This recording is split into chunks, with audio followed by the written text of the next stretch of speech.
Olá, meu nome é Murilo e você está no canal Mirai Geopolítica.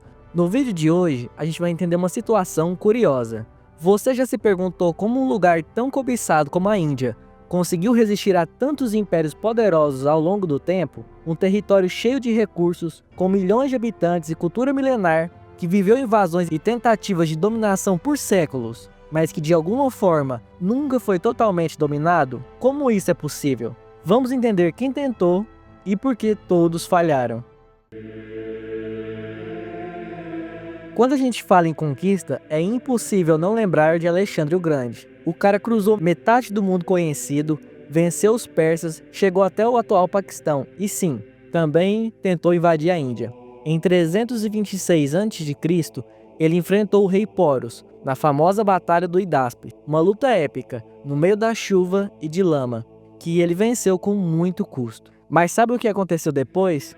O próprio exército de Alexandre disse: chega! Estavam exaustos, assustados com os gigantescos reinos indianos no leste e se recusaram a avançar. Resultado: Alexandre voltou para trás e nunca chegou ao coração da Índia. Sua invasão foi pontual, curta e deixou poucos rastros.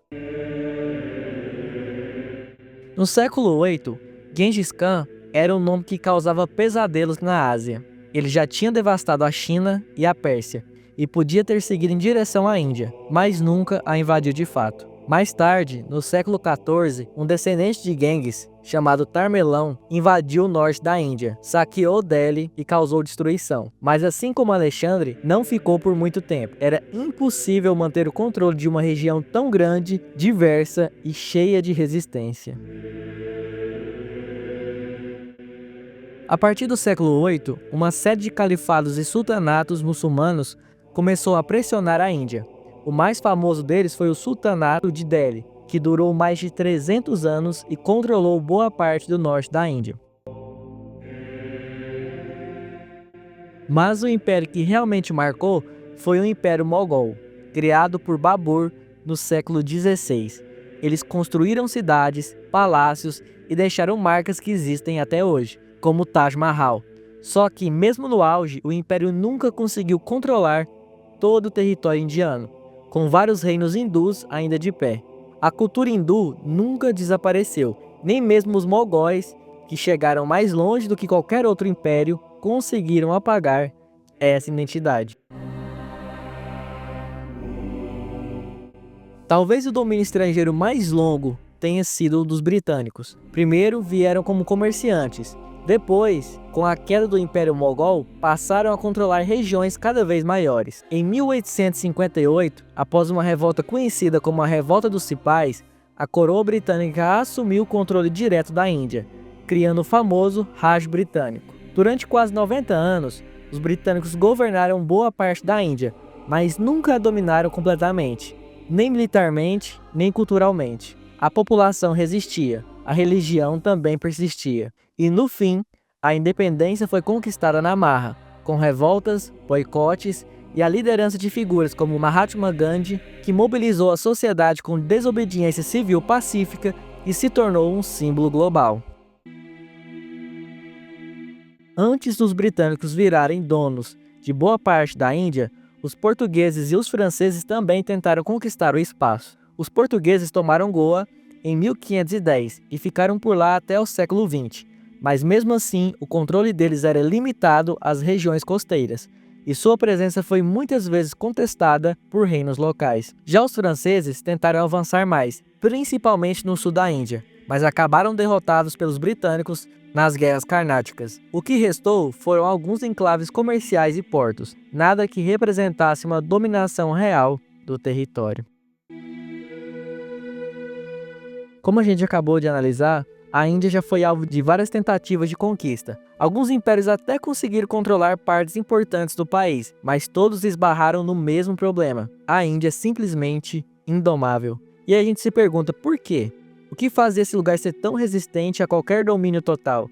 E a resposta está em vários fatores que juntos criaram uma verdadeira fortaleza geopolítica e cultural. Vamos começar pela geografia. A Índia ela é cercada de barreiras naturais, que dificultam qualquer tipo de invasão.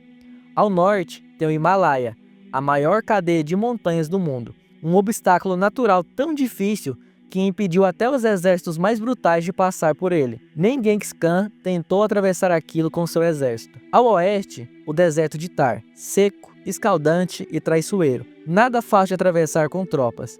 E ao sul, o Oceano Índico. Ou seja, a Índia era como uma fortaleza natural, cercada por muros de pedra, areia e mar. Esses obstáculos ajudaram a conter avanços inimigos, dificultaram ocupações e deram tempo aos reinos indianos para se organizar e resistir. A geografia não só protegia, ela também complicava a vida de quem ousava invadir a Índia. Se tem uma palavra que define a Índia, é diversidade. E isso, acredite, era uma das armas mais fortes contra os invasores. Na Índia, você encontra centenas de línguas, milhares de dialetos, dezenas de religiões, uma infinidade de castas, costumes e tradições. Cada região é um mundo à parte. Isso fazia com que nenhum invasor conseguisse aplicar um modelo único de controle. Você conquistava uma cidade, mas a próxima vila já tinha outro idioma, outra cultura e outro sistema social. Não dava para copiar e colar a administração de cada região. E isso minava o poder de impérios centralizadores, que dependiam de uma base cultural ou política unificada. E o mais curioso, essa diversidade que poderia ser um problema interno acabou funcionando como um escudo, porque os dominadores nunca conseguiam entender totalmente o território que ocupavam, e muito menos controlá-lo. A Índia nunca foi um estado centralizado, como a França ou a Inglaterra. Sempre foi um mosaico de reinos, principados, cidades-estados e comunidades autônomas. E isso pode parecer fraqueza. Na prática, virava uma defesa. Por quê? Quando o invasor dominava uma parte, as outras reagiam, ou se organizavam para resistir, ou simplesmente ignoravam o domínio estrangeiro e tocavam a vida. Era como cortar a cabeça de uma hidra e ver outras nascerem. Essa descentralização evitava que o país tivesse um ponto fraco único. Não dava para conquistar a Índia com uma batalha só. Era preciso vencer centenas de guerras locais, entender dezenas de culturas e se adaptar a geografias diferentes. Ou seja, era uma missão praticamente impossível. A Índia foi invadida, saqueada, colonizada e dividida, mas nunca foi subjugada completamente. Sua alma continuou intacta. A geografia protegia, a diversidade confundia, a religião resistia, a cultura sobrevivia e a população reagia. Essa combinação criou um tipo raro de civilização, uma que absorvia o que vinha de fora, mas sem perder o que tinha dentro. Uma civilização que se adaptava, mas não se rendia, que mudava, mas sem se esquecer quem era. No fim das contas, a Índia nunca foi apenas um território. Ela foi e continua sendo uma civilização inteira, pulsante, caótica e profundamente resistente. E agora a pergunta que fica para você responder nos comentários é: você acha que foi a diversidade que salvou a Índia ou a geografia? Ou na verdade toda a fragmentação mais ajudou do que atrapalhou a Índia ao longo dos anos? Deixe sua resposta aí nos comentários. Bom, meu nome é Murilo e eu vou ficando por aqui e até a próxima. O meu muito obrigado.